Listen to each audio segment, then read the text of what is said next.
सभापति एवं विदग्ध साहित्य प्रेमी श्रोत्र मंडल साहित्य नैसर्गिक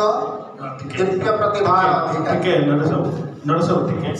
आपने जो प्रबंध पाठ कर कौन सी आड्रेस क्या करूँ ना सीधा निज प्रबंध कथा कहते सभापति संपादक किसी दरकार नहीं सीधा निर्देश कह आज प्रसंग आधुनिकता परिप्रेक्षी में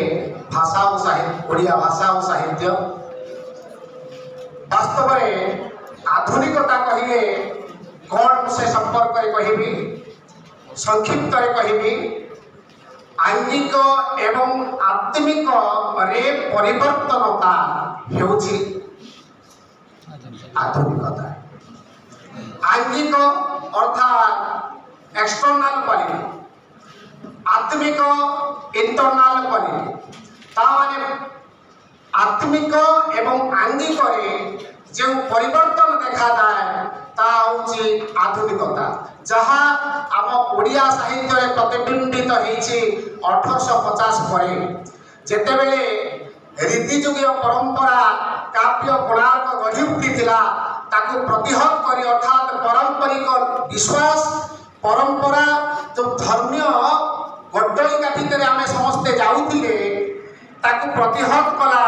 आम ओडिया साहित्य आधुनिकता अर्थात यही आधुनिक साहित्य रे देखा गला आगु थिला काव्य महाकाव्य इत्यादि इत्यादि थिला पुराण भक्ति साहित्य को समृद्ध करी गढ़ी उठुथला एवं आधुनिक युग रे गल्प आसिला प्रबंध आसिला उपन्यास आसिला ता पूर्व आगे नथिला ए जो रम्य रचना आसिला ए होची आधुनिकता आधुनिक साहित्य को समृद्ध करिवार सहायक हैला आज आधुनिकता कहिले आमे केवल जे बुझिबा नहीं आधुनिकता एक बौद्धिक विप्लव जेतबे समग्र विश्व रे यूरोपीय मानक बुद्धि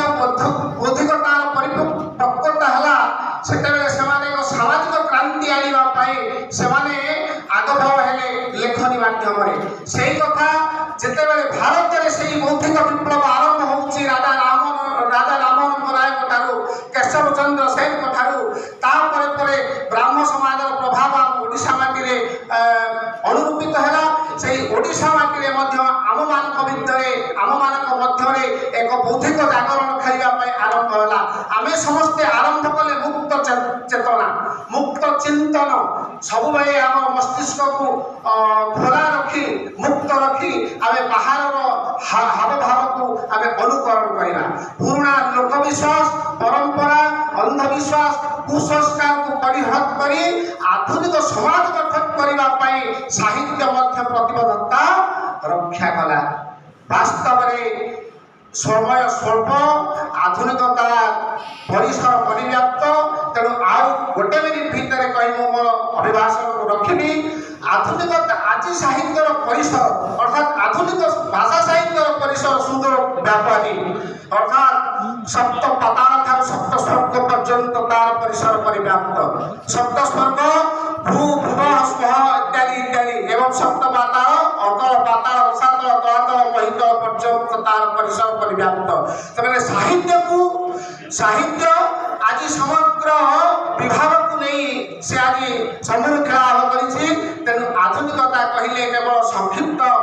सीमित परिसीमा भितर नुह समग्र विश्व को आलोकित कला परिका एक बौद्धिक विप्लव जहाँकि नूतन वार्तावह प्रदान करे। धन्यवाद।